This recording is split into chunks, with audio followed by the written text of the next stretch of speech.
হাত নাই। আমরা এখন এমন অবস্থা আছে যে আমাদের টিচারের কাছে চাকরি অভাবে বিয়ে পর্যন্ত করতে পারছে না।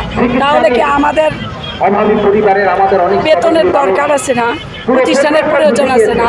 যদি প্রতিষ্ঠানের প্রয়োজন থেকেই থাকে, আমরা বিশেষ চাহিদা সম্পন্ন শিশুদের নিয়ে পড়াশোনা করাই, সমাজে অবহেলিত বাচ্চা তাদেরকে নিয়ে যদি আমরা কাজেই করে থাকি, তারা যদি সমাজের অবহেলিত হয়ে থাকে, সেখানে তাদেরকে আমরা উন্নয়নের জন্য সরকারের কার্যক্রম চলমান উন্নয়নের দিকে নিয়ে যাওয়ার জন্য যদি কাজ করে থাকি, তাহলে আমরা কেন এই বৈষম্যের শিকার? সবাই বেতন পায়, বেতন খায়, আমরা কেন পাচ্ছি না? এটাই আমার প্রশ্ন সরকারের কাছে, যে দীর্ঘ এত বছর থেকে আমরা কেন বেতন পাচ্ছি না? আমাদের মাঝে কোনো সমস্যা থেকে থাকলে আমাদেরকে বলতে পারতো, কিন্তু আমরা তো দেখি যে আমাদের মাঝে কোনো সমস্যা নেই।